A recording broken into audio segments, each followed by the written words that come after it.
Good evening, Gooners. Good morning, good afternoon, wherever you are watching tonight. It is a matchday preview show, and yeah, the second game of the season. When we've been made to wait, and yeah, we don't play until Bank Holiday Monday in the UK, and obviously the trip to Villa Park, 8 o'clock in the evening. I'm joined by a full house. We've lost one. We've got Richie kind of on his way back in. I'm joined with Des, the enforcer, and Brian and Amar. How are everyone doing? All right? Yeah, not too bad, mate. Yourself? Yeah, I'm doing well. Des, you good? I'm good, mate. Yeah, I was just letting the other two say it first. That's all. And how's Mr. Cool doing down in the bottom right?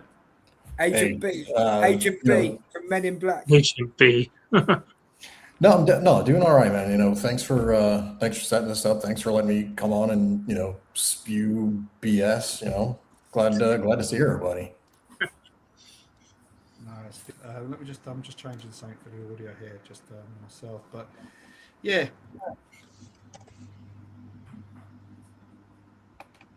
Can you hear me?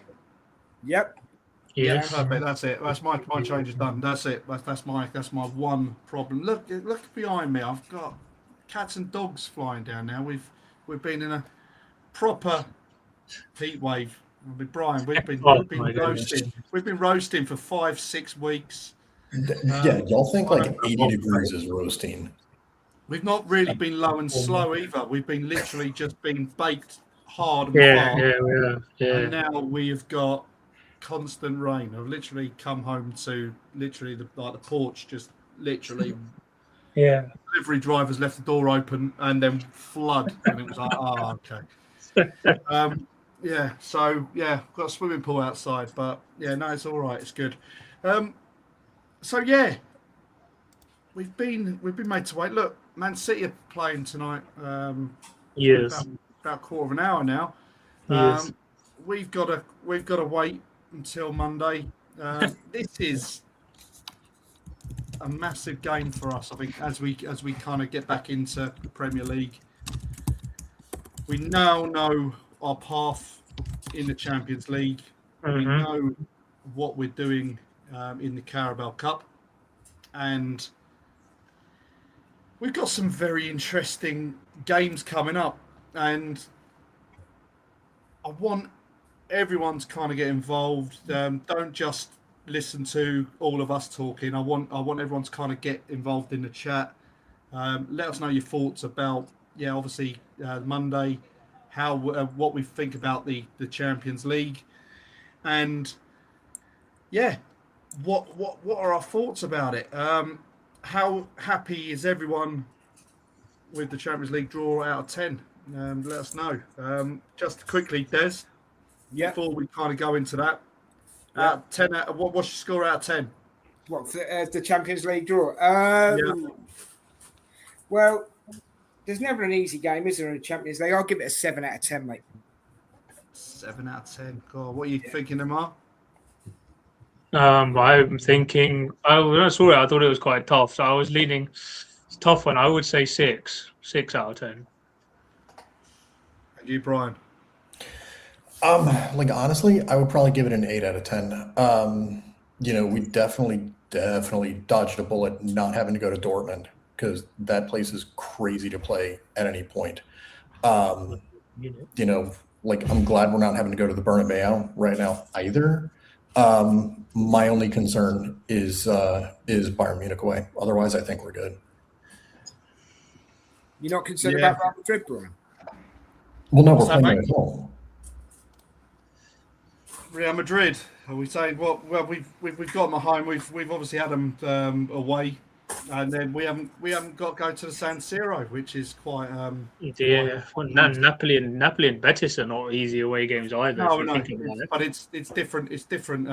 Different environments stuff. Yeah, true. I've been lucky to go to the San Siro the 2 times. So, going somewhere else and not having to navigate the spiral staircases for a third time. Yeah, I'm quite happy about that on that side. But yeah, no, there are some good ones. Bayern Munich is 100%. Yeah, that's going to be a tough place to go. But yeah, what an atmosphere and what a chance for us to really show how well we've come on. No, we shouldn't fear anyone. That's the way I look at it now. And after last year, yeah, they should be fearing us now, kind of when they face us, and hopefully we've put that in them. There's no one there that we can't beat. There's no one there that we can't beat, isn't there? No, exactly. Yeah, No. So, no, we go. We have to see.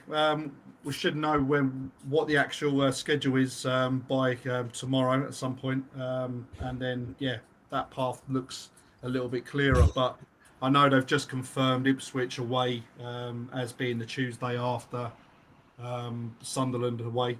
So a couple of away games in a couple of days.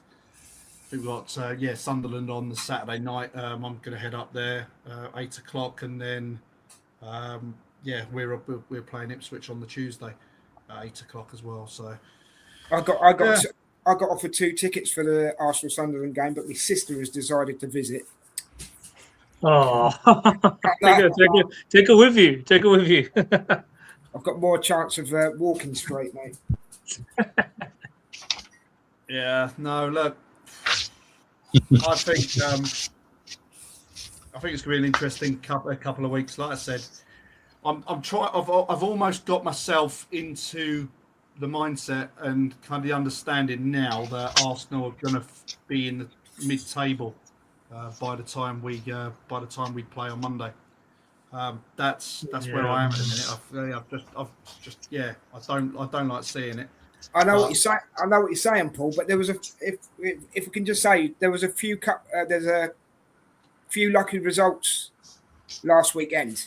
I mean, Liverpool were lucky against Newcastle. Very. Man City were lucky against Bournemouth. Do you know what I mean? So. No, look, like some rode the luck, but again, this is what I'm saying. I think the way I think we spoke about it previously, how we would kind of approach the season. I don't think anybody saw Brighton just hammering Villa last weekend either. Yeah, that's true. I wasn't expecting that. I mean, Brighton aren't an easy team to beat, but I wasn't expecting that sort of like. Yeah, I mean they were up 4-0 in like 30 minutes. It was crazy. Yeah, it was one of those. Aston Villa shot themselves in the foot. To be fair, I think this weekend's going to be this game is going to be dangerous for us, and that's where we run the risk of potentially slipping up as a club. You turn up over there, and you know obviously what they're doing. They're smarting after that result, and we know it's a tough place to go. The fans, the hatred. Well, in all honesty, the hatred now between the sets of fans is both ways now. Villa have turned Arsenal into some form of fictitious rival. We're suddenly now this kind of team that they kind of hate, and you know what I mean, it's like a Birmingham or whatever, and you're suddenly thinking, why is it really? In all honesty, it's madness. But I sense it as being a tricky game, not from the fact that they've just gone and lost against Brighton, but the fact that they're going to want to do something again. There's obviously the issues again with Konsa as well, which has kicked off, and we'll get your thoughts on that as well a little bit later on. But yeah, it's going to be an interesting to see how they actually pick up. And I mean, they're one of the teams that have been massively affected by the transfers this year. The other one being Newcastle. And yeah, look, we'll speak about them not about Newcastle. I'm not worried about them tonight, but I want to just get into what your thoughts are. Des, going into this game on Monday, what are your thoughts? Just going into this. I'm not fearing it, to be honest. I'm definitely not fearing it. The 4-0 loss to Brighton's given me a little bit of confidence, maybe a little bit of overconfidence. I don't know, but it's given me confidence. And you've already said it, mate. They've lost a lot of their major players this season. Konsa to us, obviously, Rodgers. I mean, did we dodge a bullet there with Rodgers because of the price tag? I don't know. But I've got to look at it this way. I don't know if this is true. I don't know if it's rumour, but I had heard something that Ollie Watkins isn't happy or he's upset people at the club. So he might not play against us, which would be a positive. That would be a positive. Do you know what I mean? I don't think he's playing. I think they already sold him to Al Hilal or to Saudi, didn't they? He was already out there. I think a couple of days ago tying it. Oh, was he? I heard this. This is something I heard last week. I haven't kept up to date with it, but it's Martinelli come done now. It's like they're both pretty much done and they're final stages. Right. Okay.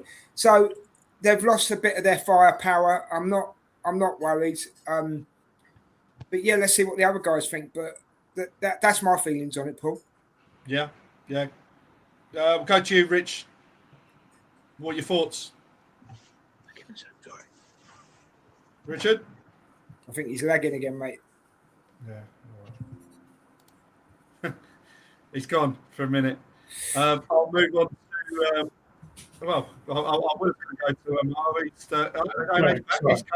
He's alive. I thought we'd sent you to sleep. Well, I'd sent you to sleep. No. I just want to wash my hands. I need to plug my laptop in. All good, mate. All good. Sorry. No, that's it. So, what are your thoughts going into the Villa game then? In the past, you would have seen this as a really stumbling block. But as you see, as you say, with all the players that let go, I know they brought 1 or 2 in, but it's going to take some time for them to settle. And another one, Martinez is gone now. And you saw the way they just, it was uncharacteristic the way they played against Brighton. After I saw the highlights yesterday. And they, I don't know. Once the one went in, they just capitulated, and they had the Joao Gomez sent off as well. They're going to be. It's not going to be like the Villa of last season when they really pulled their sleeves, and unlucky they scored. Okay, they scored was in the 98th minute, or whatever it was. It's a game in the past where you said you'd have been fearful of going, but I think with the squad depth we've got now, and the way we're playing, it's the last game they want really, and I think we can go there and hopefully. Even though we might be, as you say, mid-table by the time we kick off, if we can go there and win and send a statement to the Premier League that we're ready to defend our title. So it's not maybe as difficult a game as I would have seen in past seasons. And I think we go in there probably as favourites to go there and maybe end our recent hoodoo there. Yeah. I agree. I said I think they have lost their players, but. Yeah, you do look at what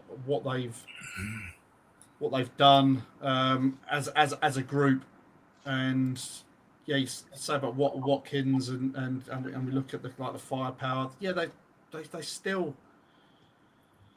I don't know. I don't know what to really make of that. I know it's early in the season, but I know. What do you make of the 4-0 in reality? You look at it and you think, you take it in isolation and you look at it and you picture that kind of striking. I mean, Paul, you could say that Brighton took their chances. Yeah. I mean... They gifted them a lot though as well, to be fair. Yeah. I mean, it's one of those, we know football, and if you've created over 20-odd shots and then had like 70-odd% possession, in a game, you pretty much obviously deserve to win that game. I think their XG was over 3.5 as well. So the chances they were creating were clear cut, and I think there is something to be won aerially.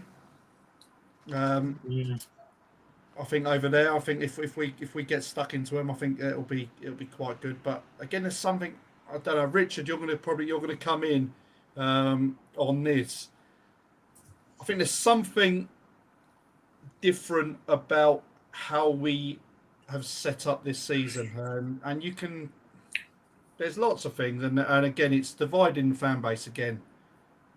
In a time where we as fans, as a fan base, we should be riding high, and we've got this issue now with players leaving.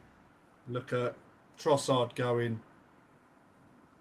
We've got Martinelli pretty much leaving as well. He's out the door. He's almost out the door, isn't he? Yeah. And we signed Zolis, and that's right.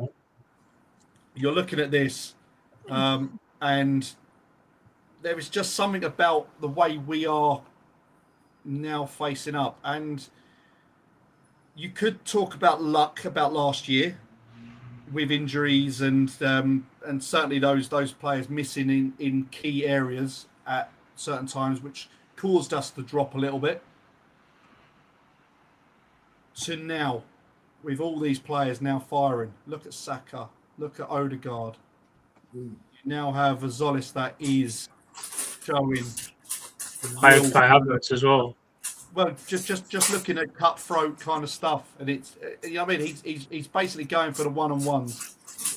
We're creating massive danger both sides. What are you thinking, Rich, with regards to how we started lining up this season through pre-season and then into the obviously the Coventry game going into this one? I was quite happy with pre-season. I wasn't happy with results like many, but what I saw was a front-footed team who were winning the ball back high and trying to get it forward. It wasn't clicking, and we weren't taking our chances. It seemed that at every opportunity, the first thought was, can we get the ball through the lines and can we get at them as quickly as possible as well? And I quite like that. And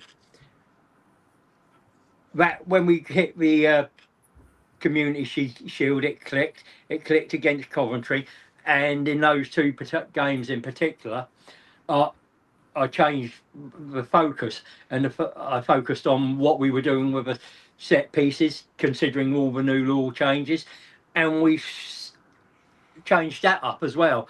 We've taken into consideration what the law changes are, and we've adapted how we do our set pieces. So I'm quite confident that this season we'll go into. And it's all about fitness, because even though we've strengthened the squad, it only takes 2 or 3 injuries to a squad to put them on the back foot again.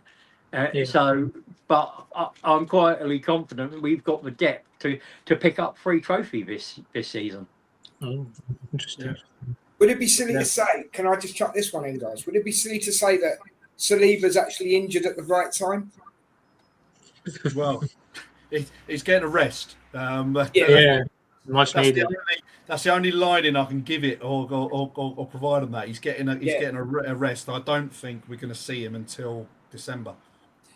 That's my opinion. We are a different beast this season. I agree with Richard with what he said, because end of the day the pre-season wasn't great, but we never actually fielded a full strength team, really. No.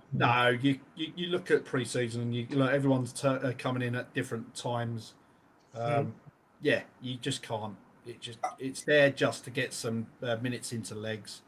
I only see one weak link in the team at the moment, but I'm not saying that he can't change it. I'm not against him, guys. So if the chat comes at me, fair enough. I think Noni at the moment is just the weak link. His final ball lately has been absolutely diabolical. But that's just my opinion. I think if we control the midfield this season, because we know the back four, even with Mosquera there, instead of Saliba, even with Ben White there instead of Timber as examples, the back four is still fine.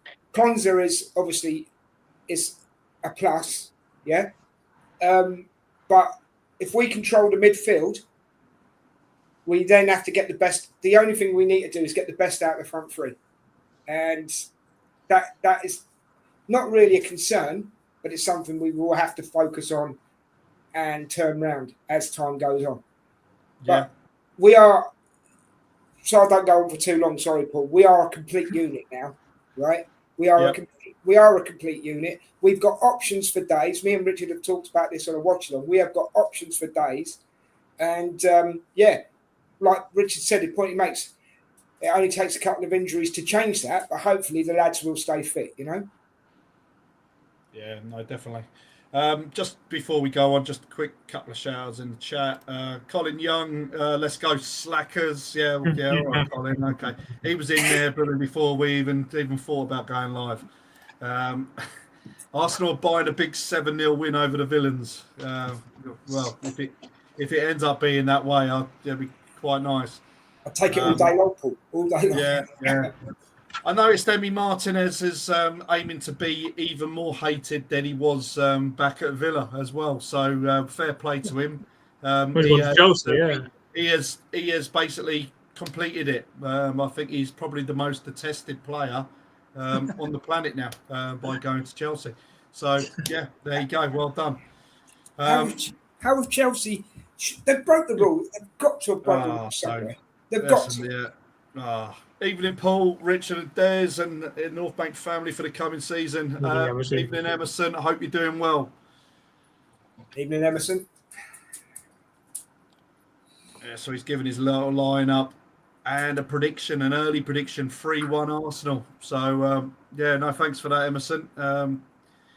Any questions or whatever for the panel? Give us a shout. And he's also chucked you. Brian's just disappeared. He's had to drop off. He just sent me a message, mate. He's had to drop off. Yeah. Oh, I know. Yeah. If he can, he'll try and get back on. Yeah. Right. He's busy. He's busy. Yeah, he is. One more thing I just want to chuck in as well, Paul. Go on, this will show the mettle of Unai Emery. Yeah, it will. It's an interesting one. Like I said, you do look at, and this is something I posted a thing on from I posted something on from one of the reporters. I can't remember who he was, and it was one of those ones where something's been happening constantly. As soon as Arsenal do it, all of a sudden, bang, it's a problem. And I screenshotted this tweet and I put it out there. It had about 67,000 views. Oh. Absolute notifications going mental. And it was like, how dare Arsenal sign someone that is going to be, for better words, a reserve? Paying £50 million for that. And it's like, well, come on. It's just, I don't know. But people they've just always got it on them, haven't they? They've always got something on us. But yeah, Brian's in the chat anyway. He's going, we lost two fan favourites in Trossard and Martinelli. It seems too cutthroat. Again, I think it's always happened. It's always happened through the years, isn't it? It's you look at. Yeah, there have been players that we've kind of lost. Paul, as a fan base, do you think we're a bit too sentimental? I think we are, but again, we're probably in another era of, because we're so online as well, and we're so 100% connected. I suppose there's no shut off from it. I mean, we let go of Ian Wright. We let go of, and we knew that Ian Wright was coming to the end. Sentimental values. Look at David Rocastle. Look when that decision was made. There are times that it's happened, but when you look at Trossard, you know he's getting on, and I agreed with that. If you can get some value for him, take it. Yes, 100%. 100%. Yes, he was our most clinical finisher over the course of the last 3 seasons. He was here. But Martinelli also, as much as I love him, and those away day memories, the songs, just seeing the moments that he's given us, and they weren't enough. You know, you look I at get it. you. I get your I point. wanna- I think Richard. I I think wanna Richard see- does as well. I want to see those performances every week, not every month or so. When you look at those coming in, I wanted him to make a difference, and that's why I said for the last 3 seasons it's a massive year for Martinelli, and I don't think he hit the levels that he needed to hit for him to stay at a club that their trajectory is going up. Yeah, he was great to start with, but that ceiling probably has reached. When you looking at 26, how much more development has he got? Can I just add something to that? Just quickly. I said it in the commentary watch along. Do you remember, Richard? There's one thing I noticed about Martinelli, who, like you, I love him. I wish him all the best in the future. And Zolis, whenever Zolis gets the ball, Paul, Amar, Richard, he's always looking up and he's looking for that cross. Where Martinelli would get the ball and he's looking at the ground. Yeah. I mean, it's only a little thing, but it's a major thing. Do you know what I mean? No, we look at it with confidence, and Richard, you'll probably come in on this, but as said, I'm sure he got clattered. He got clattered one game early on, and I'm not expecting Richard to kind of know the game or whatever. And we probably will probably come back and tell me in a minute and the actual opposition.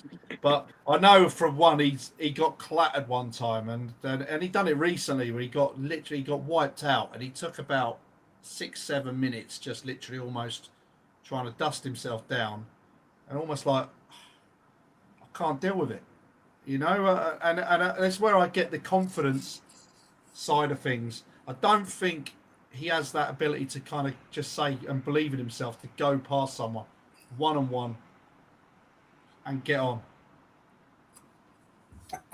As Colin says, he's a carpet. Martinelli's a carpet watcher and a wall bumper. But I said, I look at it. I just say, yeah. I look at Zolis, and I said, look, he has got an end product, and like I said, you've all seen it there straight away for in the Community Shield as well. Can I about Zolis? What you just to add to what you're going to say, Paul? Right. I've never seen a player join Arsenal and be able to to adapt as quick as he has in the Premier League.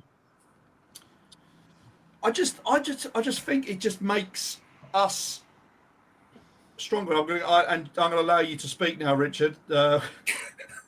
Having a player like Zolis, it now makes us less one-dimensional than we were last season. And like I said, if Saka was injured, you've then got Madueke shut out that right side of Arsenal, then that left side really wasn't going to happen unless someone come up with, and it would normally be the substitute, come up with a decision. But now Zolis offers that other thing on the other side, doesn't he? Yeah, I mean, and I think it is literally Zolis has come in and he's settled quicker than people probably expected, and they've looked at it and said we were going to get an additional left winger in anyway.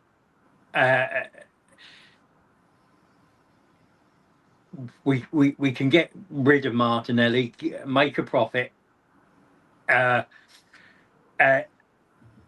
then go for another attacker that maybe covers three positions, and we're pretty much done in the attacking department then. Martinelli, brilliant player for us. He's done a lot for us, but he's hit his ceiling.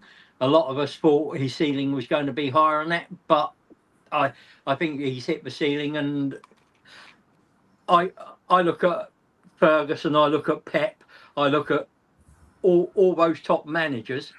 They never rested on their laurels, but they got rid of players that were fan favourites that they probably liked personally of themselves, but they didn't rest on sentiment. If they thought the squad needed refreshing and they could get better, they got better. We have to do that, and it's not nice as fans. We all have our favourite players, and we'd all like to see them stay at the club until they retire. But that's not the reality of football. And whoever comes in to replace, we've just got to support and get behind. It's like, for example, Paul, you mentioned Ian Wright, yeah. As I'll use him as an example, but I'll even use Trossard as an example, right? They both walked away from the club when they had to, right? But they still say they love Arsenal. Yeah, well, like I said, I think it'll always be that way. That's what it is. You know what I mean? Look, to come and join a club at 18, you know, he's had a lot of. Well, I mean, look, imagine being 18 and then coming over to a different country, a different continent, not knowing the language and trying to grow up, you know. There's a lot of stuff he's had to probably deal with, and especially family-wise, not having any family around him and whatever at the start. But you look at it, yeah, Ian Wright was a different one because, again, he knew himself it was coming to an end. I look at the ones, just look when you still think that they've got it, but then you've got like a David Rocastle. You look at, and I know it's a little bit different because we had to sell as well at that point, and we sold Petit. Yeah, fair point. We sold Overmars. You know, these players that we had a tie to. That we kind of just suddenly cut and said, yeah, look, right, gone. Yeah, look, if a team comes in, Barcelona, then fair enough. I don't agree with how it potentially was done. That's a different story. You could talk about it and discuss it, and you say, yeah, look, it's probably right. He does look. But then when you suddenly look at it, you suddenly say, look, we're entertaining an offer from Turkey, but then Martinelli doesn't want to go to Turkey. Then it gets a bit messy, you know. Yeah. And now we find him going to Saudi, and you're suddenly thinking, well, look, all right, it's great for his family and a little payday for maybe 1 or 2 years, but then what then happens after that? And if we haven't got some form of clause in that contract, and I tell you that's got to be a watertight clause in that contract, that we get something back if he then comes back to the Premier League or into Europe. There's got to be something there that we need to be literally. I believe there's a sell-on clause in there, so. Yeah, well, we'll have to see. Which is what we normally do with a lot of our, and it's normally the younger players that we do it with. But again, I think with Martinelli, because we had him from such a young age, it was probably just sensible to do that. I mean, Paul, can I ask you a question, mate? Sorry, yeah. I just want to ask this question. Reece Nelson, obviously, he's gone with mutual consent. How are you feeling about that? Because I'm actually okay with it. Oh yeah, I'm not. Yeah, look, I think we knew he was on his way for a couple of years. I think just in general, I don't think he's at the level. Look, he gave us an absolute wonderful experience against Bournemouth. That goal was amazing. Bournemouth last minute. I'll never forget that. Yeah. And look, you'll take those iconic moments. You look at it, and you'll always look back in folklore, and you'll suddenly say that was brilliant. But again, I need to see that every week. I can't see that once every couple of months or whatever. You have to show it. And unfortunately, I don't think, and it goes with the loans that he's had as well, that he's at the level that we need a player to be. And look, you have to do it. I'm quite surprised we haven't got a fee for him, but that says a lot, maybe potentially about what we're paying him.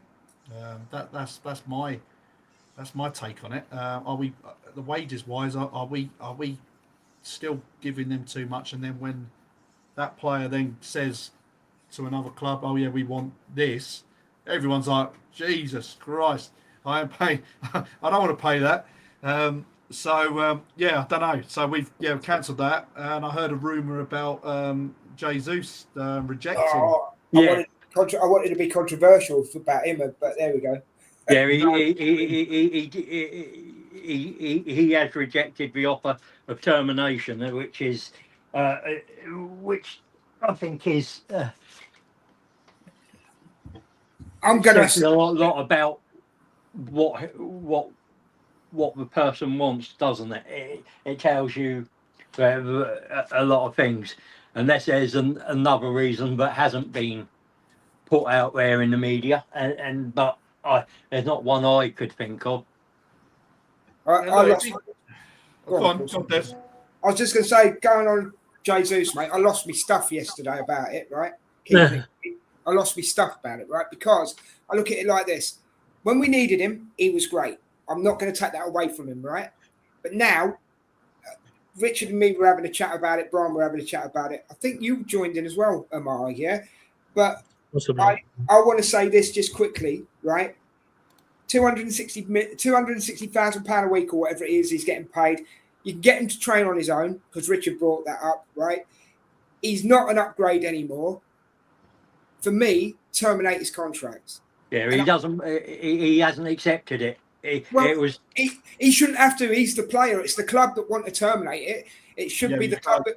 Yeah, well, you have a mutual, so it's got to be both ways, isn't it? So it's unfortunately. Well, okay, then that's me. Why you got a contract? So he's got a year left on that contract, which is a signed term. And look, So you'll want your money.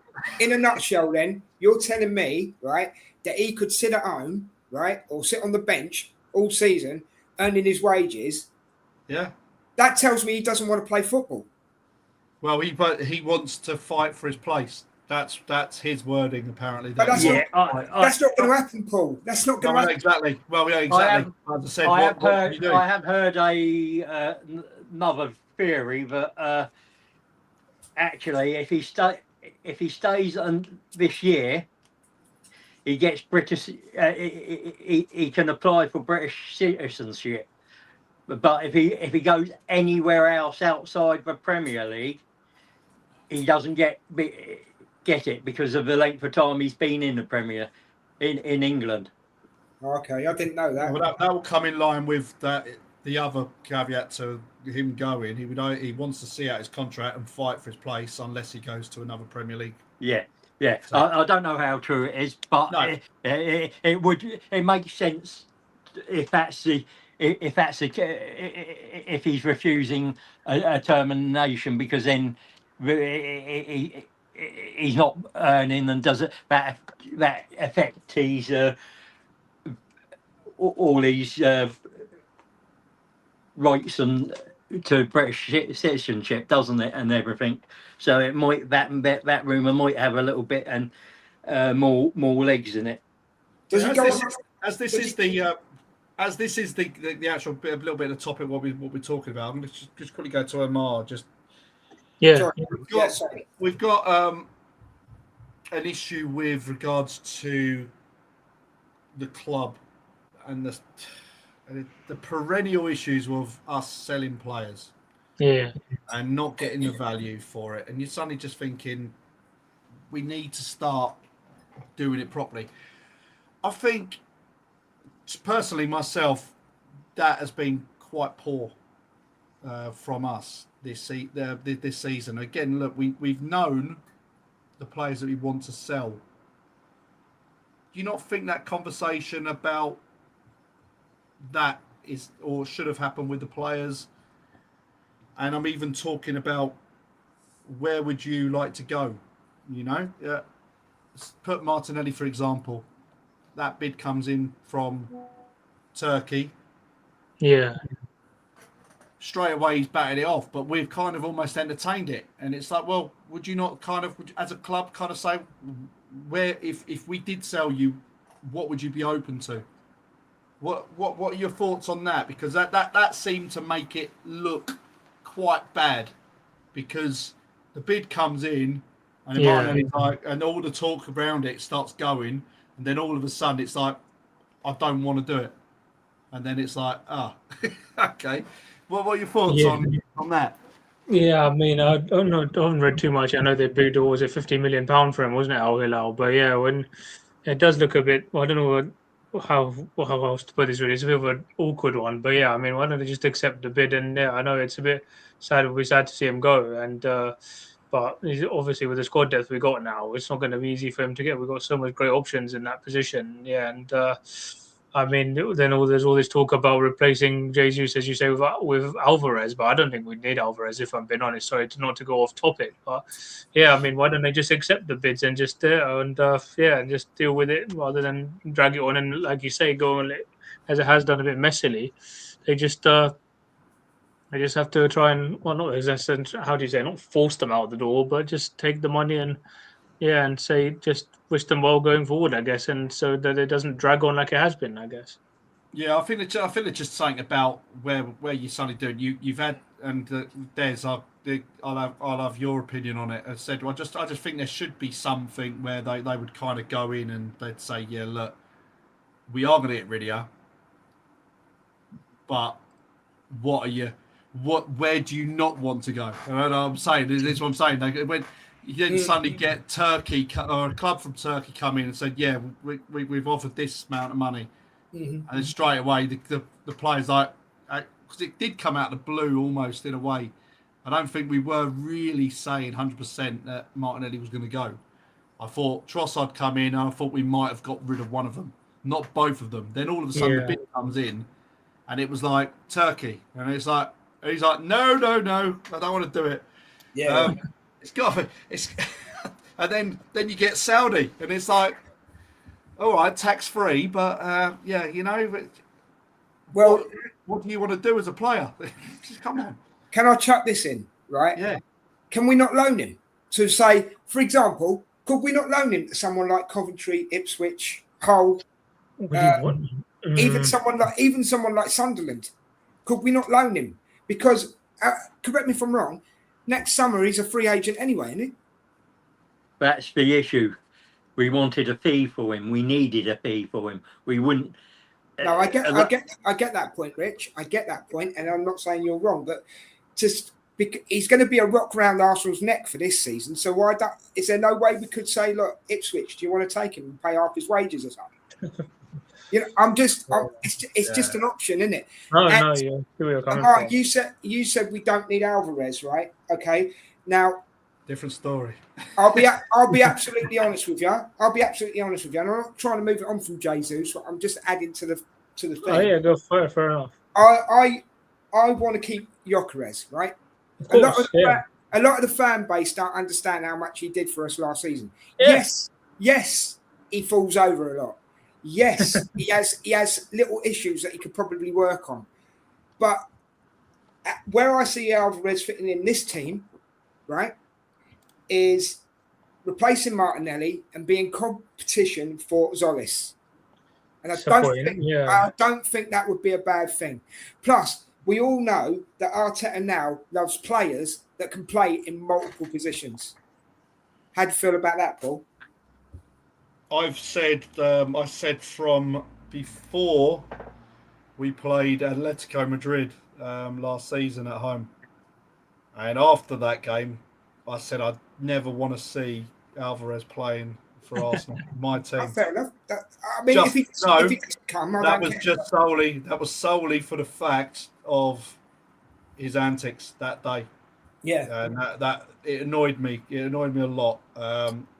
As a player, when you then take it back the other way, I'd always thought he would be that player that would come on the left and then come inside to then shoot in, you know what I mean? And he's got that to an absolute T.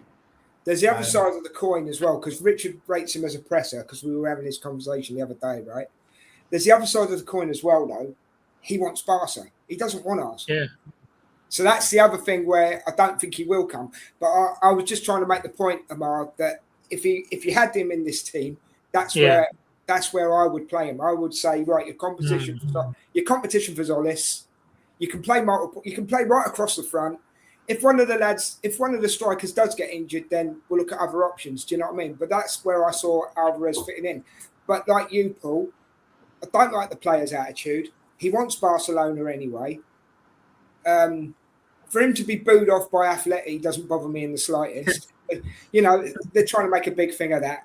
I couldn't give a toss. But if he does come, that's where he fits in the Arsenal team. That's all I'm saying.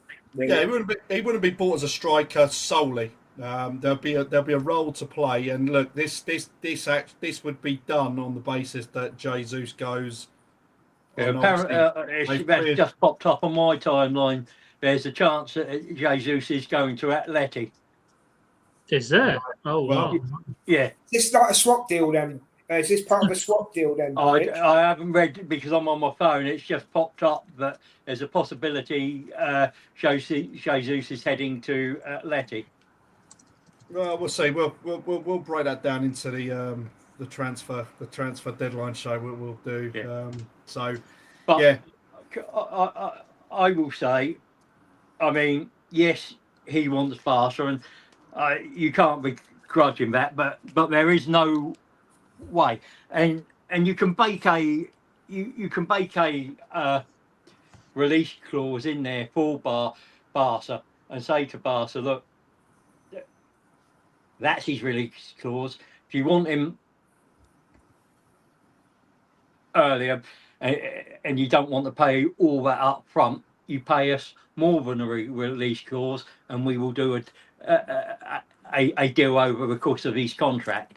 Bit like Chelsea have done with some of their players, and other clubs have done. They've gone in, put a bit more in over the release clause, and then said, right, we'll work it out over a term of a contract, and give you X amount each of his seasons of his contract.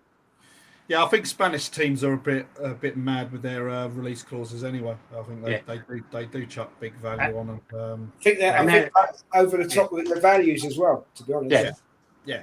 I think I will highlight the game against us where he played for City. He pressed, he won the ball, he smacked the ball against the upright, and Haaland tapped in. I believe it was Haaland who tapped in the rebound, and it cost us that season. It's that that pressing and that ability with a decent shot on him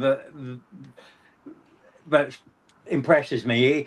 Yes, I'm sure his finishing could improve, and yes, there's always that Barca issue in the background, but what he offers on the pitch when he's playing, I think you look at him, Havertz and Odegaard on the same pitch. That's a horrible pressing machine right there, and you add Solis into that as well.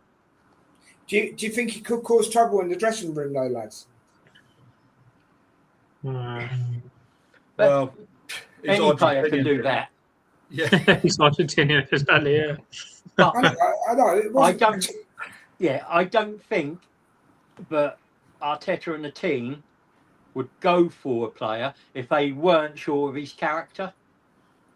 Well, this was why I wondered and really kind of raised concerns about the Vinny Jr. kind of saga that was going on. That was never going to happen. No, but it actually was closer than you will actually think. Really? Apparently, there was stuff I've heard. We were an hour or so away from actually signing him. Okay, fair enough. Because at that moment, it was all done. Real Madrid did not want to go anywhere near what he was wanting, and then all of a sudden, it's basically about to say, right, okay, yeah, let's get on the plane or get over and get it done. And then they've then called up and said, you know what, we'll do a deal. That's how close it was. Yeah. I think Real Madrid thought, no, it will never happen. They considered themselves in the position of a player comes here, this is where they want, and they won't ever want to leave. Yeah, They'll only leave if we want them to leave. And then Vinny said, well, actually, if you're not willing to pay me what I believe I'm worth, I will go to someone who appreciates what I'm worth. well, we've actually broken. Yeah, we've broken now with what they've now paid for him. So that makes us feel a little bit better. I think just on that side. yeah. I've got to the point with it that it would have been amazing. Don't get me wrong, but Yeah. until you see them with the pen in their hand and that piece of paper in front of them, don't get your hopes. I'm still waiting for Higuain to sign. I've been looking at that plane for so long now, and it just still doesn't touch down. Gutted. I think. I mean, I will say you don't get rid of. I don't think the club get Sal Martinelli if they're not confident that they'll get somebody in. Yeah. Before deadline day. Like I said, one of them would have been acceptable, but for two, there has to be some other plan there. I'm going to break off this in a minute. God, I'll let you finish there. Yes. I was just going to say one thing, mate. This transfer window this season as well has been like, who do you really go for?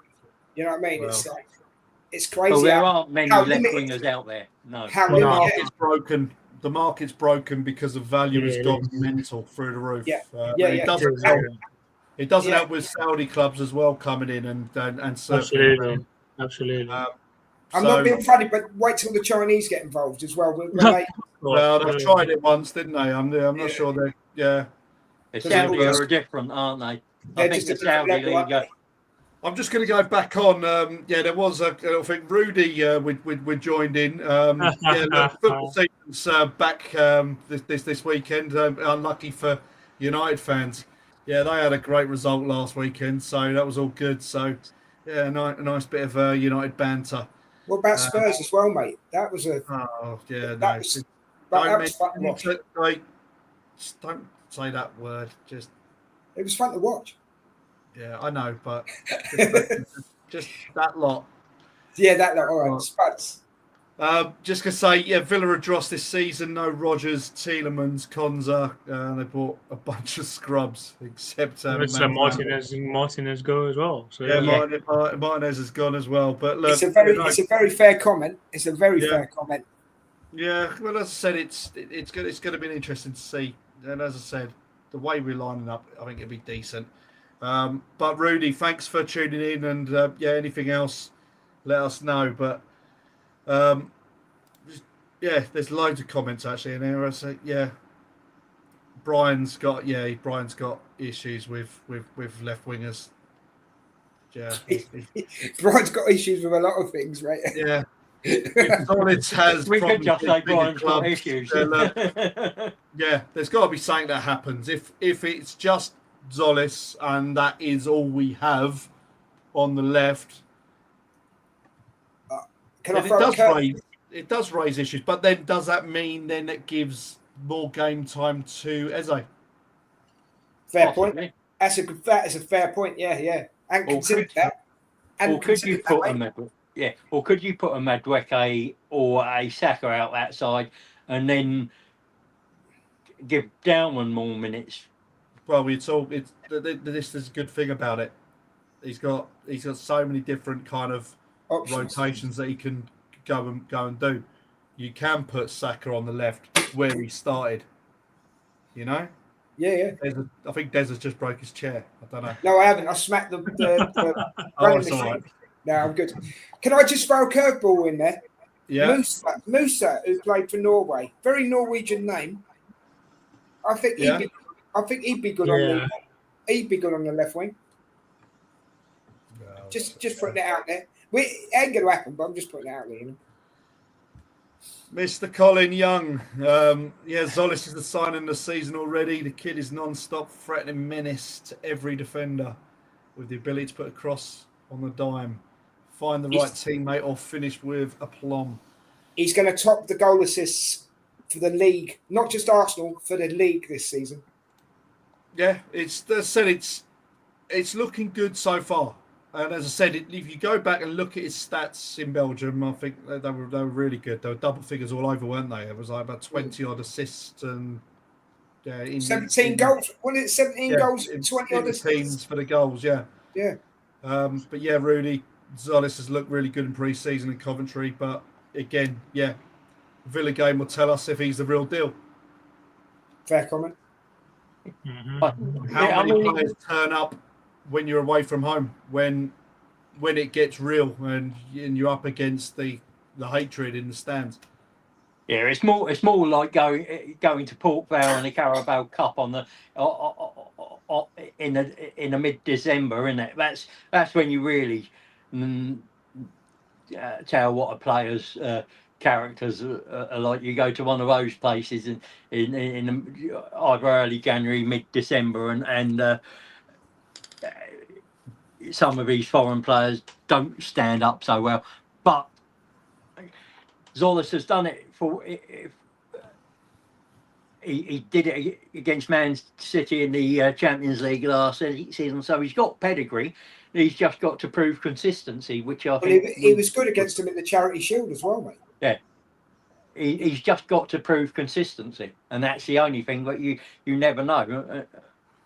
Yeah, but this is it. Emerson said, Nelson was on 100 grand a week with 1 year left, so we've done the right thing to terminate the contract. Well, yeah, 100% we have.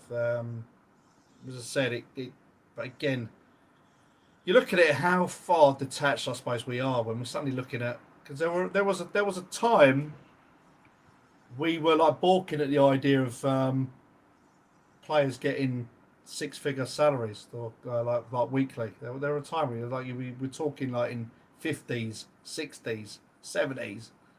Now you've got like a youngster that's not even like really earned his stripes, you know what I mean, properly, to then be on, say that. And you look at it now, that is probably a 20, 30 grand salary now, 15, 16 years ago.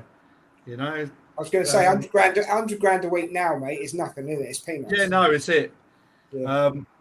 You tell normal bosses that now of businesses and look at salaries. They never went up like this. Jesus, you know. I don't know. It's inflation.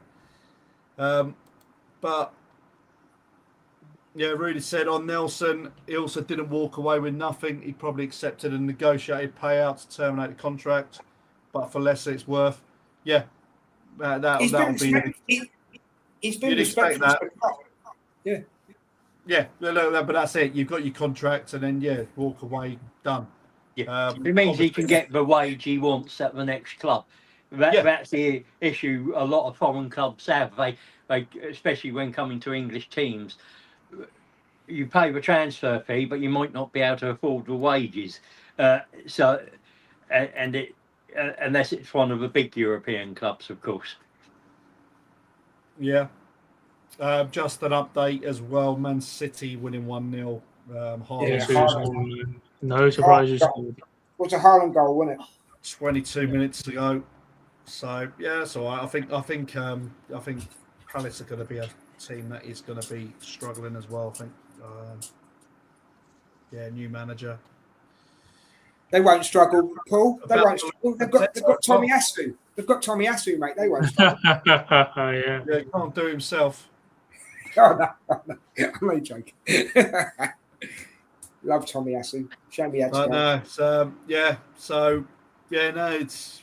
It's one of those, isn't it? It's just, you look at it and just think, I just hate this moment where with all the transfers.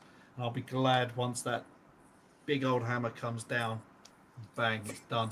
I must admit, it's a massive relief when deadline day is over, isn't it? I look at it. I just think there's so much to be just calm about as an Arsenal fan, and it's only when it's transfer window wide open that everyone loses their heads and goes a little bit wild, a little bit woo. Yeah, until it all calms down and just shuts, there is no problem. It's back to normality. We know exactly what we got. We know our cards. And then let's roll. There is a rumour about Alvarez, if Alvarez does come to Arsenal as well, Paul, that we might not get the deal done by the time the window closes. He's not walking, is he? I don't know. Just walking over. No, He might be swimming over, mate. bloody Uber. Oh, Jesus. Can I ask one more question just about Jesus before we move it on, Paul? Right? Does the situation with Jesus? Because the reason I'm asking this, right, is because Bert at this transfer window had a lot of grief from the fans, right? Is it players like the Jesus situation that is making fans give him the grief? I think it doesn't help. I mean, when you still look at, you've got Fabio Vieira still sitting in the wings. We've known for over 18 months, 2 years, that they want to get rid of him. They want him gone, but we still haven't found a buyer for him. And is that because we want too much money for him, or is it his wages? And this is what I'm saying. This is why I go on the whole basis. Why do we not get value for players? Why again? It's always this kind of thing that we're kind of having problems with. And you're looking at Jesus. He's had the injuries, and look, I think how old? He's 28, isn't he? I think so. Yeah. 28, 29, isn't he? Yeah. And it's like the way he's been and the way he's been and gone through his career, he makes you think that he's about 33, 34. But then you suddenly think he's probably got a body of about 26 because of the injuries. I know the injuries obviously don't help the actual structure of your body, but the wear and tear of him from being injured, bearing in mind he's had 2 years of those out as well with the knee. And if the knees are actually all right, there is something in there. If they have gone and he isn't able to do it and he's breaking down constantly, then there is a big problem. But the thing is, it's got to be right for him. But again, his salary, I mean, if we suddenly say we want to kind of terminate his contract, what's the value? Well, Vieira was 35 million, wasn't he? So if we sell him now, we're going to sell him at a loss. Well, we'll always do that, but as I said, it's, you know what I mean. You'll always get those ones where you will make a loss if they come in and they hit the ground running. But then you also suddenly think, well, you know what, he's not still the right fit. We'll get more from him. Right. Okay. But yeah, I don't know. It's an interesting. Yeah, Colin said a good one. Value for Fabio. Yeah, would that be a soda pop and a bag of chips? I mean, yeah. Look, you can count his positive performances on one hand. I think there were a couple of moments where he did look like he potentially could have shown why we signed him. Was it the goal against Villa when he put the pass through to Martinelli and he had the open goal and he was celebrated early? It's just the little things about it. But as I said, they were just too few and far between. There just weren't enough. The whole giving the ball away and not working to get the ball back, and I think that's kind of what's kind of he lacked the ability to cope with the physicality of the league. Yeah, he didn't bulk up, did he? No, I don't think. I'm not sure it's always about bulking up, but it's being able to constantly run back and forth and cover that ground. It's that work rate is a bare minimum for a Premier League club. If you don't do that, you're not going to survive. Yeah, I just said it. Look, some people are suited to the league, some people aren't. Yeah, that's all it is. Emerson said, yeah, Vieira's wages value about 10-15 million. So yeah. So if you try and sell him for 12 to 15 million, that's 30 million the buying club's got to sort of stump up, isn't it? See, I thought Porto were really wanting to keep him, and then he came back. I was surprised at it. Yeah, but I said he's right with about Fabio Colin. Yeah, it's a shame for any player when you've signed a player, you've seen a player and something in that player, if they don't perform for you as a player,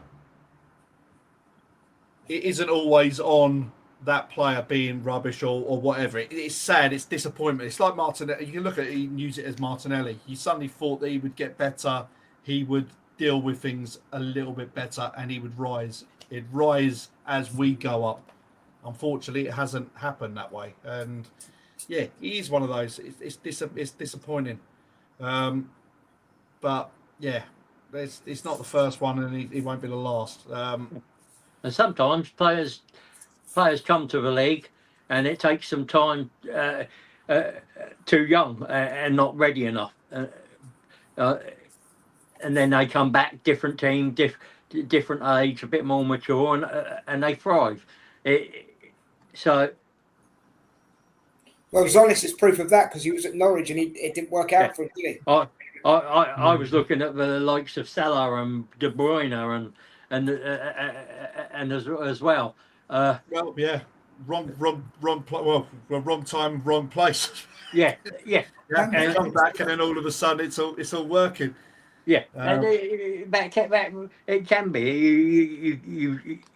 A club buys you, and actually their style and the way they play doesn't actually suit you. It's too young. You can't adapt to the culture and the physicality of the league. So you go away. You mature, and next time round you're able to.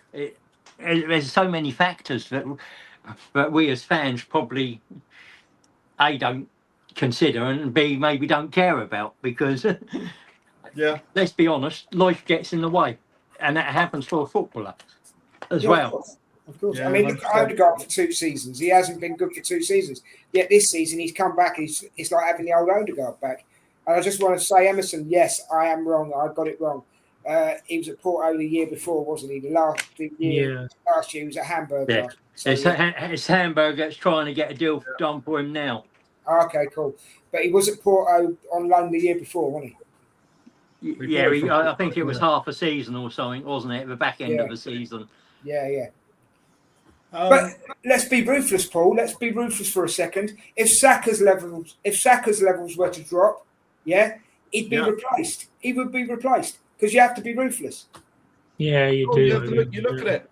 Yeah, no one's bigger than the club. That's what I'm saying. It's one of those. It's like if you. I mean, the difference with I think the difference with Emery is that the club felt that it would be a negative impact on the on how they want those players to have a look at it and feel that they've got a real pathway into the first team, and that it meant they'll have better chances of keeping their current crop and recruiting into a current crop. Yeah, I think Nwaneri's different. I think look, he had his little chucked into the limelight. Let's get it right. 15 years old, kick around with the boys. Yeah. You look at it and you think like that it will grow and he will get into the game. But when you look at how Dalman's come into this game, and you look at the difference, and you're suddenly thinking you can understand. Yeah, look, Nwaneri has given some good moments, but he hasn't given as readily as what Dalman has offered. If someone came in 40 to 50 million, snap their arm off. Honestly. Yeah, I'd still err on the side of being in control. I'd still rather get a loan, but make sure it is a loan in the UK. I still think it has to go to. I think I heard about potentially Newcastle.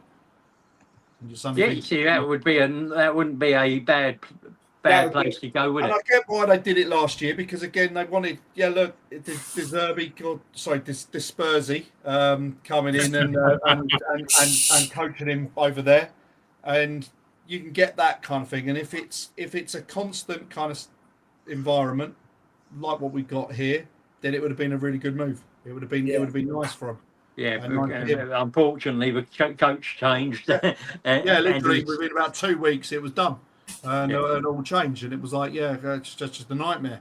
But yeah, let's dip back to topic. Villa away. Yeah.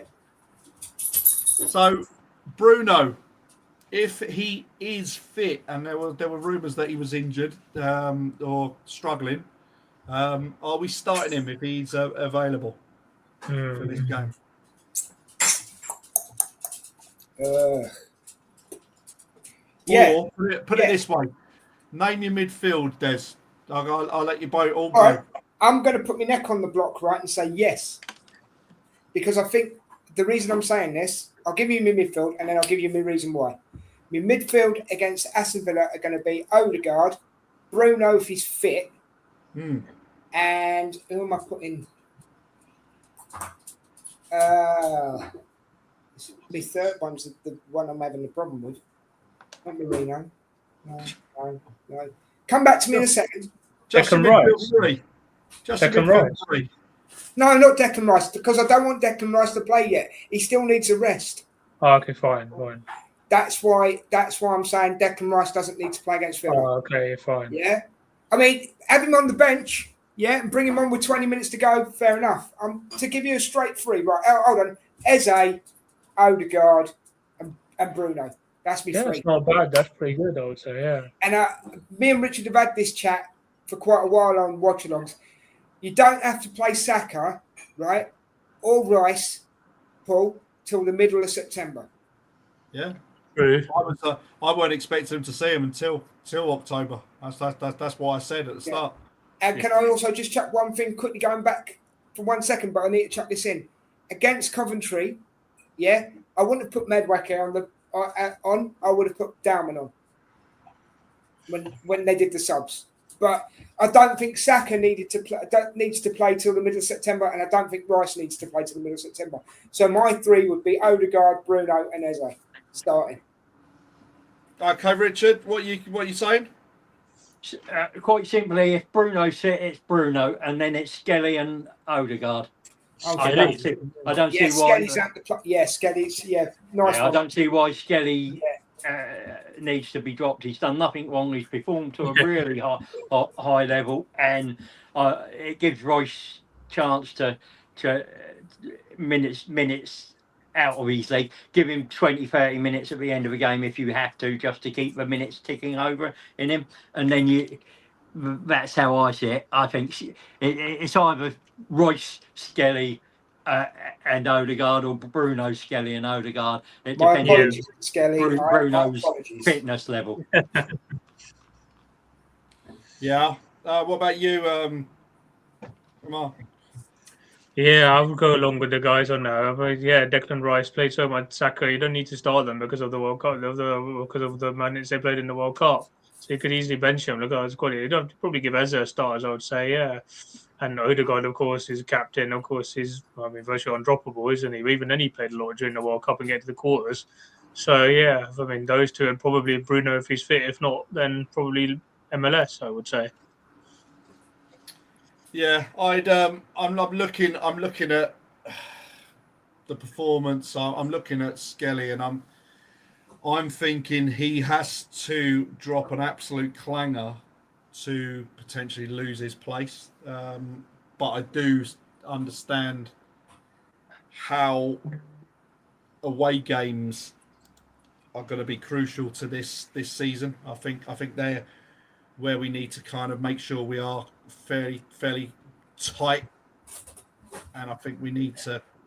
This is going to be a bit of a war of attrition. Most definitely this season. And can I just say the reason I said Eze, right, is Richard, as you always throw at me, rotation, mate. Just a bit of rotation. That's all. Yeah, it's not a bad shout. It's just that Villa Park against a physical side, which they always are against us.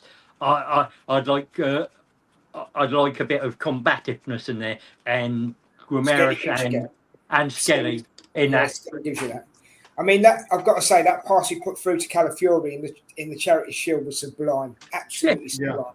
Oh, that was brilliant. Yeah, that was Odegaard. That type of pass was brilliant. So I'm going to go against the grain on the side of the rotation. What I see now is the rotation is happening through minutes played. So you can see Rice coming off after 45 minutes, 50 minutes for someone else. You have Lewis Skelly coming off, Odegaard coming off.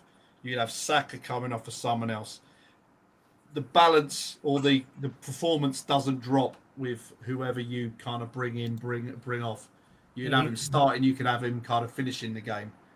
I see a bit of steel, a bit of fight in that midfield. Whether or not that is, Rice, Bruno, and Odegaard. And two guys we haven't mentioned, but are good enough to step on any pitch: Marino and Zubamendi. Yeah.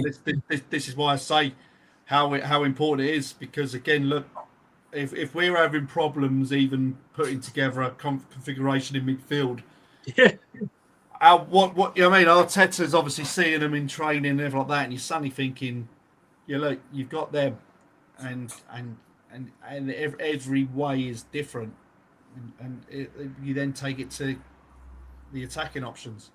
Havertz, Gyökeres, who starts? Solis, yeah. I predicted in my preview on Friday that we were going to go with Havertz at start, and quite a few were going for Gyökeres, and it was like, well, no, I just think for the physicality side of things, he'd do it. And look, he got on the score sheet, but I can see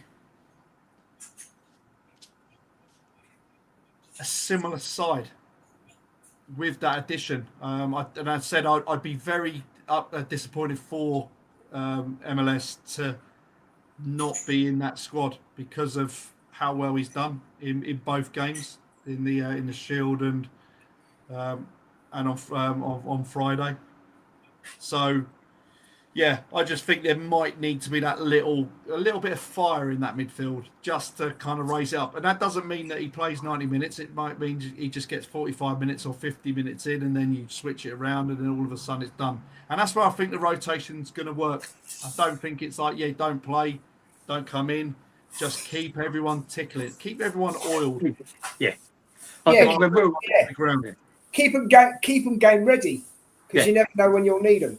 Yeah, my thing is, I think once that Champions League, we get into the deeper parts of the Champions League, and you've got maybe a Liverpool, then a Real Madrid, and then a City. That's where the rotation comes in, because you can put a midfield three of Bruno, Royce, and Odegaard.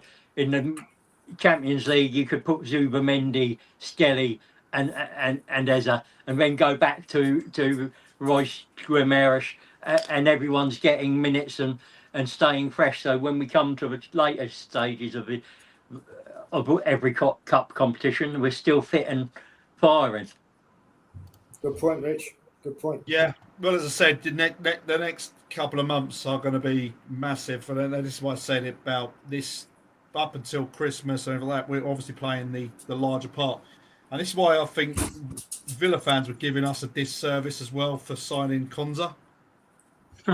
We spend money on a player that is Premier League proven, played in the World Cup, and we know that our first choice defender's probably going to be out for a few months. But in that period, they would have played the large percentage of games in the season whilst he's out injured. Yeah. And the thing with Konsa is he can play right back. He has a really good passing accuracy for a defender in the Premier League. He's calm and collected on the ball. He can defend, and it doesn't block Salmon or Mosquera, but it allows you that experience to give them a guiding hand until Saliba's back, and he's still going to get time because you don't know when Timber's back, so he's got options everywhere. I'm amazed that Villa let him go, to be honest with you. I don't think they have much choice because of the PSR. Right. That came into play, did it? Right, okay. Yeah, but you've got to remember, because they're in Champions League, it won't necessarily. Well, they'd only get a fine this year, but they can only spend 70% of their income, and that's where they struggle, because they've got to pay so much higher wages to players to get them to agree to join. Right. Yeah, Emerson said, Paul, I'm hoping it's Arsenal that have told Alvarez to make his decision on Sunday, not Emerson. So, yeah, I wouldn't have expected you to have done it, Emerson. But I don't know. He can be quite intimidating, Paul. He can be look, we should be on it. But yeah, we need to get it done early. It's not. Yeah, the time is money. Time is money, Paul. And yeah, just quickly say hello to Juan. How you doing, Juan? It's good to have you in here. That's how you've been. Good evening, good afternoon, one. Well, good evening as well. Good evening. Paul, before we go, can I just ask a really, really obvious question? Yeah. What is Calafiori and where does he play? Left back. Calafiori is a machine. Yeah, exactly. But where does he actually play? Because Supposed to play left back. We can play anywhere, can't he? well, I know, but that's what I'm saying. I mean, everybody. We had a thing in watching on a week ago. Yeah. Oh, I love the way that Odegaard, Ben White, Odegaard, and Saka are on the same wavelength, right? Which I'm not disagreeing with. But didn't we say, Rich, Calafiori? I've never known. Is he a striker? Is he a midfielder? Is he a defender? He does on three. He is just something else. And if he stays fit this season, he's going to be impressive as well. Yeah. The thing is, he can do that from centre back as well. It would it would require then Hencape dropping in to cover that area, but it is possible that you could still have him at centre back and doing the same sort of role, allowing him that freedom.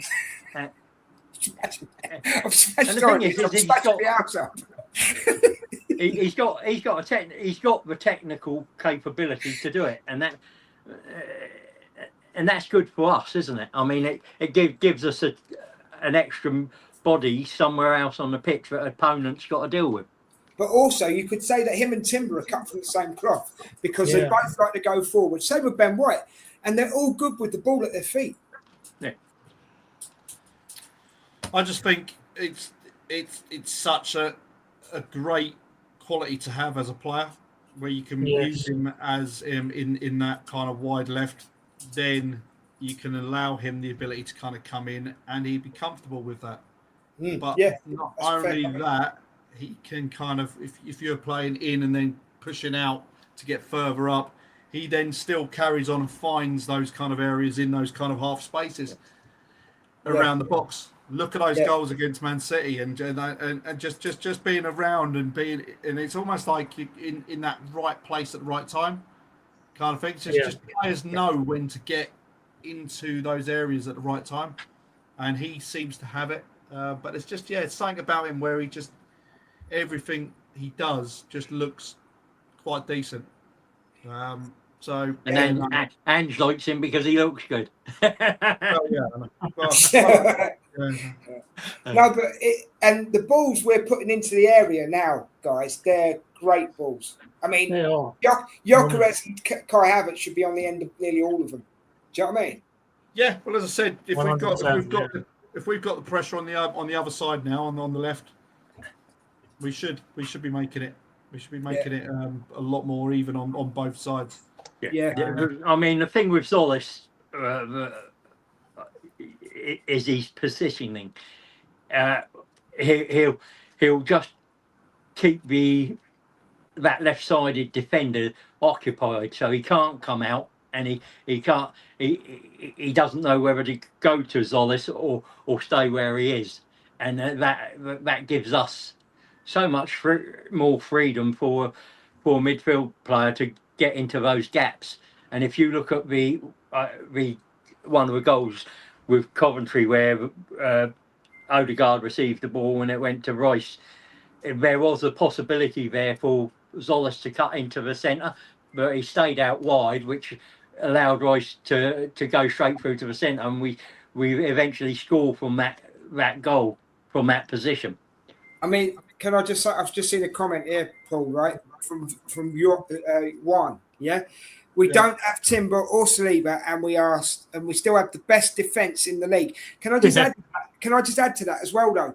Our second string back four is still better than any team in the Premier League, I believe. Possibly. I truly believe that. Yeah, but you'd still think there's a couple teams there, not many, maybe one or two on their day, if they're at the best, would rival our second string. But our first string is the best one in the league by miles. And that's the thing. You can have a look at it and say, right, is your your two centre backs are Saliba and Gabriel, but is it Timber and Hincapié, or White and Hincapié, or Timber and Calafiori, or White and Calafiori? You've got that's the beauty of it, is that those players, any of those players, can be considered first team players, the first choice. You've also got, though, Rich, Hincapié or Calafiori. So again, Paul, we're coming back to that point. It's the multiple positions, isn't it? Well, yeah. That's what leads me on to my next one is obviously Konsa. Does he start? Oof.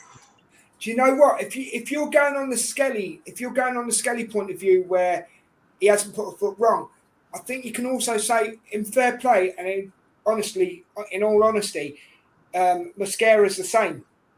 But does Konsa bring more? That's the question, isn't it? Experience and reliability. Yeah, exactly, Rich.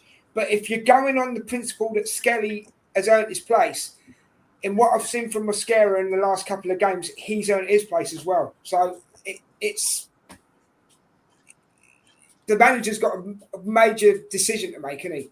Yep, 100%. And that's like I said, that's why it's brilliant being an Arsenal fan at this minute, because again, headaches in every position for the manager to have, isn't it? I mean, if we're like literally, and we kind of not total opposite to what we are now, and we're suddenly like thinking, oh yeah, it's done. It's like, well, we're like, there's issues then, isn't there? Well, the shares there's other headache pills available, but the shares in Anadin have gone up in the Arteta house. You know what I mean? But it's a great thing to have. It's look, yeah, of course it is. Yeah. I just I look at it and I suddenly think this signing, because obviously proven Premier League, I wonder whether or not that is something to really kind of push for Premier League, and then Mosquera may be more valued or better in the Champions League.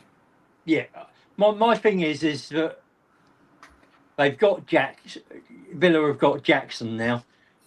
And those Mosquera isn't a slouch. Whose experience would you prefer? If Jackson has run off the back of one of the central defenders, who would you prefer going shoulder to shoulder with him, Konsa or Mosquera? But you could also throw this in as well, though, Richard, just to add a little bit more spice. If you watch how Gabriel and Mosquera, they're backing each other up. So again, it's I mean, you make a good argument that you've got the experience and you know he's a good defender, Konsa. Do you know what? It's not up to us. It's up to Arteta. Yeah. I know that's a bit of a cop out. Sorry, but it is really. You know. Yeah. I mean, if it was me, I'd probably err on Konsa, but that's only because I think he's just come from Villa, and it might be just a this is why I've gone. This is why why I've left you. sort of and put that sort of performance that you think, well, actually he's better than I actually realised he was. Do you think they'll show, if it is Konsa, let's say it is Konsa, right? Do you think they'll show him respect, or do you think he'll get booed? He'll probably get booed, but let's be honest. What set of fans wouldn't? That's a fair comment. It's we're tribal, and we never like it if a player of ours goes to another Premier League team. That's the way of life. But he'll just want to get on the pitch and prove himself. And what better place to do it than your old club? Stamping ground. Yeah. What's your thoughts on it, Paul? Who do you want? I'm liking the fact that Konsa could come in and just literally do it. It depends on obviously how much training time he's had with the group. I imagine he's had a fair amount. Bearing in mind, obviously, we're not playing until Monday. Yeah. I'm edging. I'd like to kind of almost see it, because again, it's one of those where you suddenly look at Sol Campbell going against your old team. Go in, go and do it. Go just go. It makes them angry, innit? And anger is your enemy. Anger is your enemy. So yeah. But as I said, Richard was right where regards to people playing themselves out of the side. Yeah. You know what I mean? I don't see a lot of changes, like straight up. I can see rotations and making use of those substitutions and keeping people ticking over. I just don't think there's going to be a huge... I mean, there is a possibility that he plays Konsa at right back just to keep... Yeah. Because we know Ben White had injury issues, and we just keep Ben White... Keep him comfortable. As fresh and fit as possible. Well, yeah. But that's part of the issue where he went when he went wrong. He got back, but then we started playing him because we had no other choice, and he ended up having too many minutes in the legs, and then he dropped again. It's just everywhere. There are options. There's different configurations we can just chuck in. Exactly. So, yeah. And Mark, who are you going for, Konsa or Mosquera? That's a difficult one, isn't it? I mean, Gabriel, of course, they went with Mosquera in the first game. But yeah, I mean, as you say, it's a difficult one. But I mean, he's likely to be booed. I'd probably maybe just, You know the other reason I'd like to see Konsa and Gabriel? I'd probably go Konsa, yeah. Set pieces. Yes. Fair point, Rich. I'd like to see Villa shitting themselves at set piece time. Well, they struggled against Brighton early, all across the pitch. And as I said, if we can get the ball into areas where we affect them, then it's going to be a very interesting game. And as I say, games can swing. And if we get a couple of early goals or a couple of areas where we've knocked the ball into good areas, they could be really kind of... Then, and as I said, the atmosphere could just literally pop and just go early on. So it'll be interesting just to see what we do. But I must admit, I'm intrigued by Richard's shout of putting Konsa at right back. I think it could work. There's always options, but as I said, it's different ways. Look, you could take off White, you could stick on Konsa for half a game. He doesn't have to have the whole 90 minutes, does he? But again, it just depends. It really does on what Arteta thinks and what he's done. I personally think he is the one that's come in for Saliba being out, and I think that the others will be the backups because they are younger. Or here's the other thing: Konsa in the middle, Mosquera, and give Ben White a rest on the right. Yeah, there's an option there. Yeah, multiple options again. It's it's ridiculous. So I think we've reached the time where we need to start getting predictions. Chuck your predictions in the chat, and also if you're not actually signed up to the predictions league, make sure you do it. predictions.inthenorthbank.com. It's on the ticker. It's in the description. Yeah. Get involved. You've still got time to beat Brian. And try and Richard. beat Tom. It's only one week in. No one's dying because of being bottom of the league. It's very close. Come and get involved and make the league bigger. It's good fun. It's good fun. So join that. It's all in the description, as I say. Yeah. So, yeah, it's all good. We just got Amar joined up. So you need to get there. Yeah, Juan, you're already there, mate. He goes, I'll be in the relegation. Obviously, he has said One's still. going down. One's going down. Somebody's got to keep the rest of us on our feet. I hope you've got big shoulders, One. I hope you've got big shoulders. I'm pointing at Colin Young here. He should get into it. He definitely needs to get into the fantasy football and. Yeah, I joined it might be a fantasy football, but he definitely needs to get into the old predictions league. All you do, it only takes about 3 Do you minutes. know what? I might even join it because it's not really my thing. But It only takes 3 minutes. Go in and log in, put in your email address, you get a link, click in, submit. Yeah, it took me 2 minutes, and submit your scores. Don't tell me what to do. I'll tell you. Come on. The reason he's saying that is because his wife tells him what to do all the time. So he likes a bit of freedom. Richard, I'll have words for you later. Before I go into score, I'll let the predictions flow in the chat. I'll go back to Colin. Unpopular opinion, but I have to put it out there just in case Odegaard takes a downturn again. I would love to see a midfield with Rice, Guimarães, and MLS in number 10. Interesting. I feel that kid has the quality. Yeah, I can see him playing higher up. I think from where he plays that he is suited better higher up the pitch. I remember being at Leeds. Was it Leeds? He had his at Ellen Road for one of the cup games, and he had his he come on for his debut. Was that him? Was that Skelly? Or am I thinking of another youngster? Louis Copley, was it? And he was playing left. He was playing left back, and he just. I'm sure it's Louis Skelly. Left back it would have been, yeah. He just didn't look right, and he was getting caught all the time on that side, and obviously playing as a midfielder as he was growing up, it just shows he's got something there, and yeah, when he gets put there, he does look good. So, yeah, I agree with that, Colin. I think on that side, I'm not sure if Odegaard is going to have a massive drop unless he gets a proper big injury break again. I got a funny feeling it's.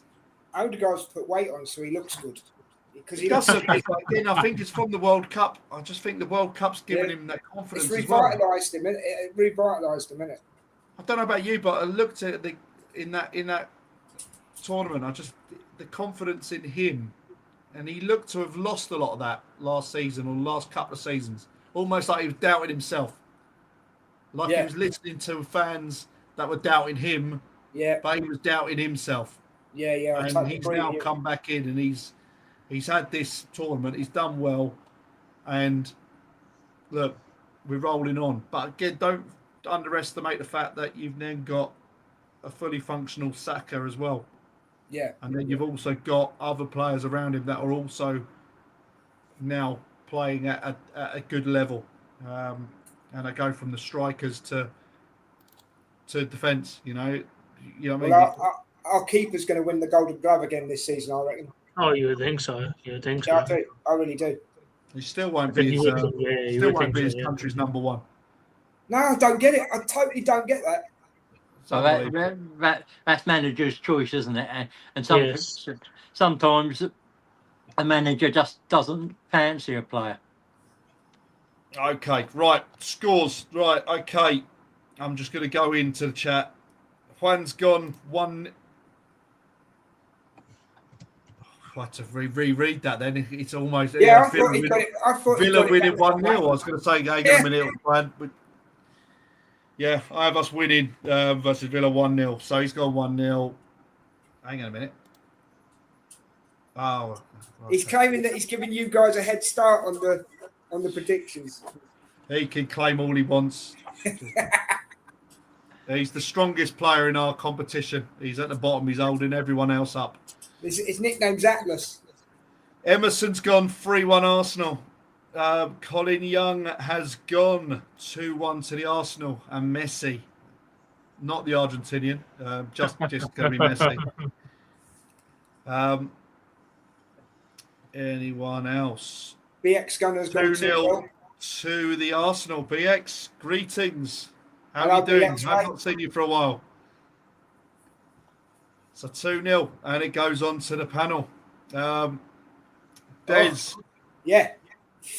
prediction. 3-0 Arsenal, "3-0." because I said David Raya he loves clean sheets and he looks like he can stop anything at the moment. Oh, I'm going to chuck in a curveball. Go on. First Arsenal goal scorer. Oh, hello. Oh, He's gone 3-0. Who's going to score first? Zolis. I'll go Zolis. Zolis. You think Right, Zolis? okay. Wow. Let's mark these down. These are off record. These are not counted to the predictions league. But it's just I'll Just put don't them in my bite. little notebook. I will do that. I will sort that out after the show. yeah. Paul. Des, don't backtrack and put a different score in the predictions league. Oh no, I won't. No. I'm just saying. You heard it here. 3-0. Zolis to score first.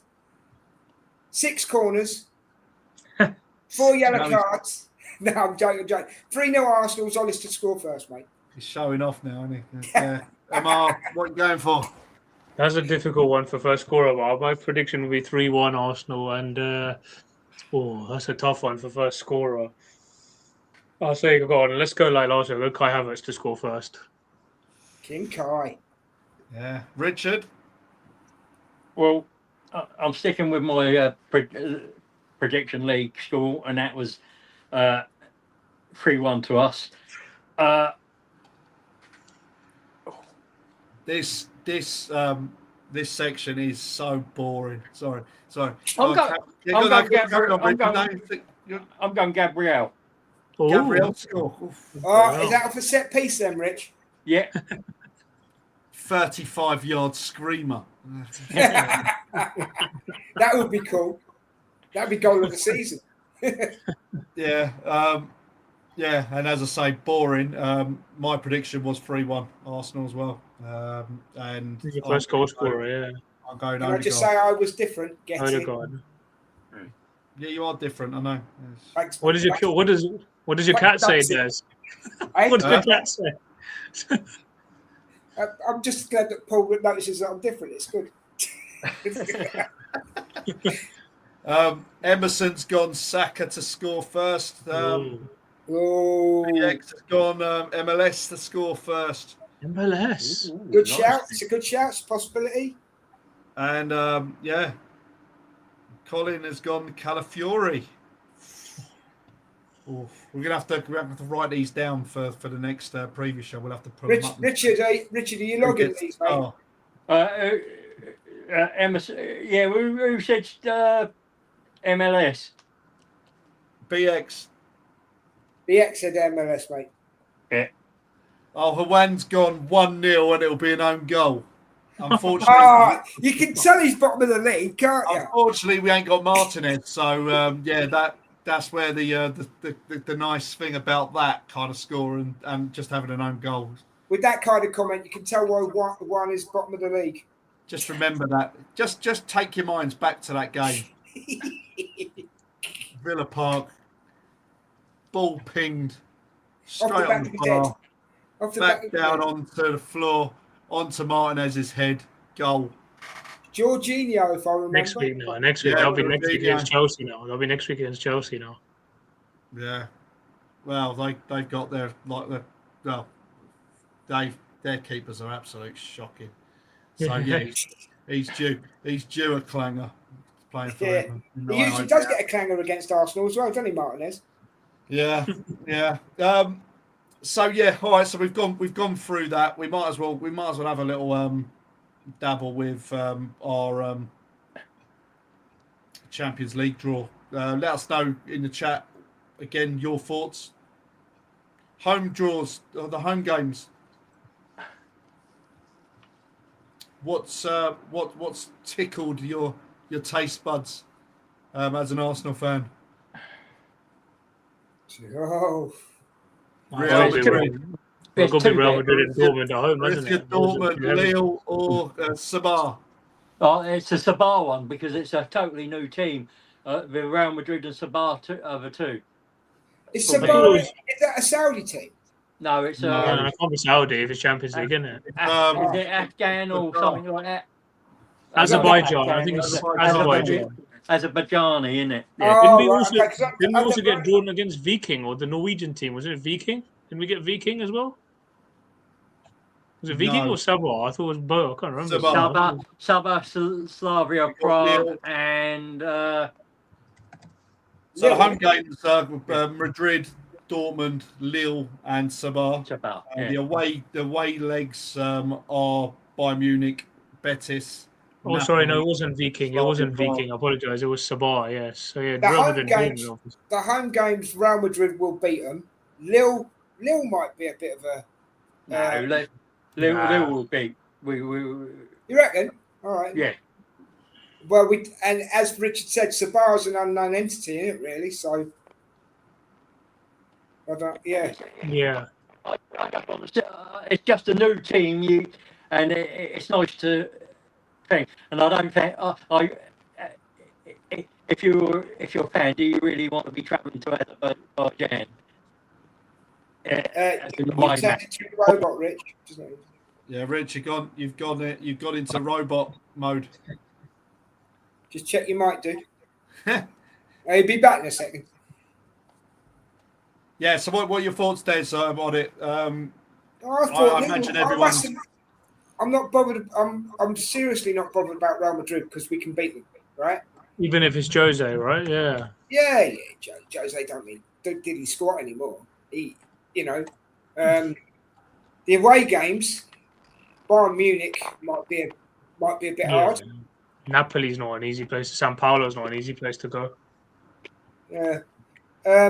Slava Slava Prague. Prague. You're not going to be taking a trip to Slava Prague this year, are you, Paul? I'm gonna try. I'm aiming. I'm gonna try and aim to do all four. Really? Wow. Good luck with that one. Yeah. Good luck. Yeah. No, seriously, good luck with that one if you do it, mate. If you pull it off. Yeah. I've done Bayern about 4 times now. Have you? Yeah, it's nice. It's good beer, though, isn't it? Betis, Good beer. Betis being in Seville will be quite nice. It's a nice thing. I've travelled to Seville to get to the other games. I think I flew to Seville to then fly to Bilbao. Oh, nice. So that was cheaper than flying direct to Bilbao, and it'd be nice to get over there.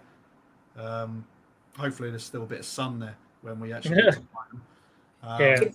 To be quite honest, out of all them games, Paul, to go back to the original question, right? Bayern Munich are really the only ones I'm worried about.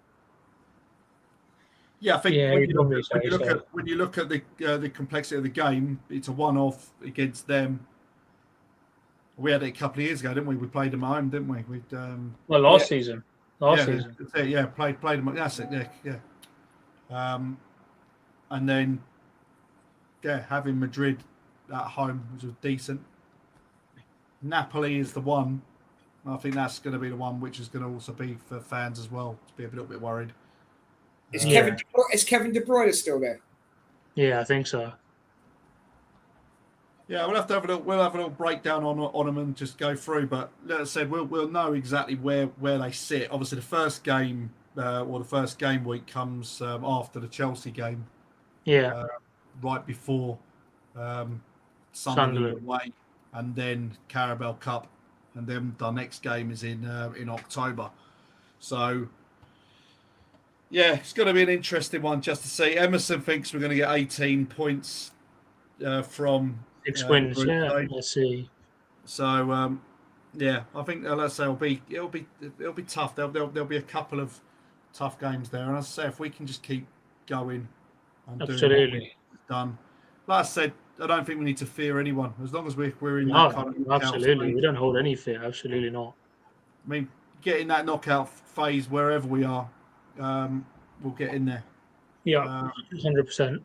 So yeah, don't always have to be top of it. Look at Liverpool the season before. Got there and they drew PSG, didn't they? And then they got beat. So Yeah. quick question for Des, by the way, just off key. Talk Forest is in the house. Yeah, Villa Park in Birmingham, right? Yeah, Dan. My geography is I know. Do you want to? Is there anything you need to elaborate on this? Do we need to know context? To be honest, it started in shots fired, right? Yeah. Which we're planning on bringing back next week, right? The prediction show for all the games in the Premier League, right? And apparently, right, according to Dan, Crystal Palace and Arsenal is a derby, right? Just because they're connected by the M25, right? And it's just an ongoing joke where he knows that I don't know my geography, but I do know that Villa is in Birmingham. So yeah, thanks, Dan. All the best to you. Wait till I see you face to face, Dan. Actually, Dan, what you don't see is Des got his phone on the thing and he's got his Google Maps out just to be absolutely sure. See you, Richard, right? And he's just corrected you. It's Palace Brighton. Yes, it is. M23 derby, they call it. Yeah, No, Dan. It was, Right. It was the Palace Brighton game. Well, there you go. That just proves the point, doesn't it? That proves the point. Let's Dan just leave the argument with Des and trying to teach him things. Dan, to be honest, get involved in the hey enforcer. Shush. All right. Get involved in the predictions league. So go to predictions.inthenorthbank.com and then submit your predictions, and then you can start giving him geography lessons. And whilst you're looking above, I've got a Forest Bank. I've got a Forest Bank giving me geography lessons. Me.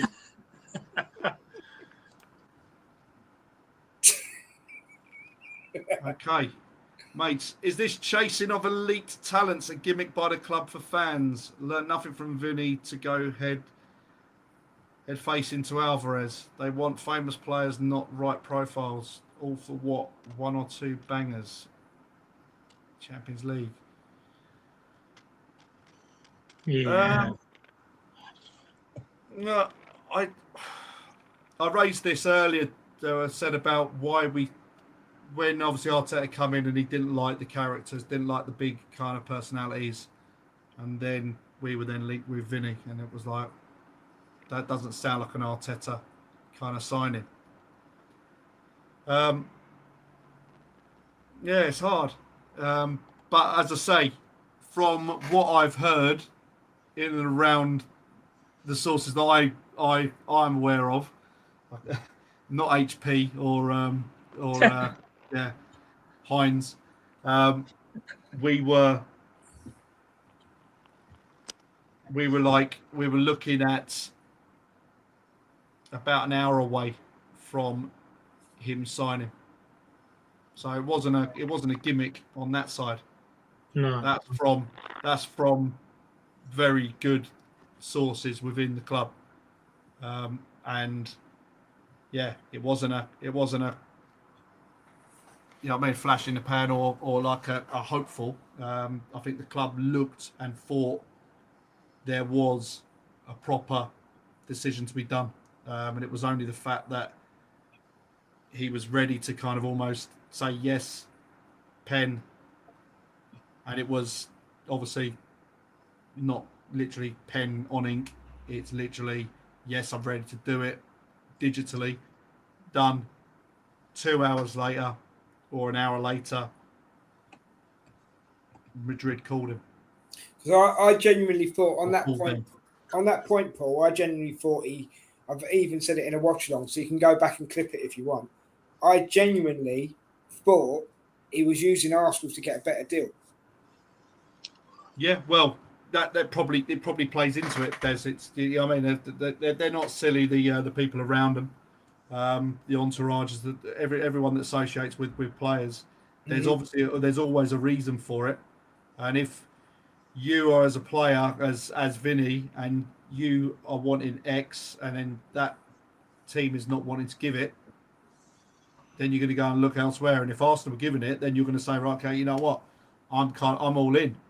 Yeah. And then all of a sudden, when they come back in and suddenly say, yeah, we're ready and we're going to go and do it, that changes again, doesn't it? It's one of those. It's you stay there for the weather more than anything, wouldn't you, as well? Yeah, of course, yeah. So it is what it is. But yeah, we'll go into the Champions League in more detail as we go.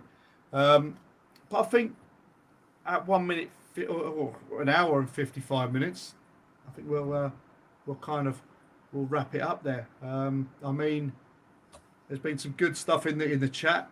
I'd like to thank everyone for coming in and getting involved. It's been good. Some good stuff in there with the panel as well. Amar and Des, the last standing. Thanks for having me. Yeah, appreciate it. Yeah, thanks to Brian. Thanks to Juan, BX, Emerson, Colin. I'm gonna. Geez, anyone else? Who am I talking about? Rudy. All of them in there, and Richard as well, just dipping off with sound issues. Yeah, it's been a pleasure to have a couple of hours talking about Arsenal. Long way to continue. Let's hope it's a good result on Monday. And We're gonna do these review shows on a regular basis now, though, aren't we, Paul? yes, we'll get a we're gonna have a bit more of a schedule kind of going on and good stuff. So now we're back in season mode. It's gonna get better. On that side. Most definitely. Great. Yeah, and I say if anyone else wants to come and get involved and have a chat on the shows, there's nothing scary about it. No, it's fun. It's fun. We proved tonight. It's fun. Yeah, so come and get involved. Yeah, I'd like to hear your opinions. And yeah, like I said, we're all Arsenal fans. Come and take the mickey out of me. I don't mind. Yeah. But, yeah, on that note, up the Arsenal. Good evening. On you Gunners. Have a great bank holiday weekend, everyone. Take care. So have a good one. See you later.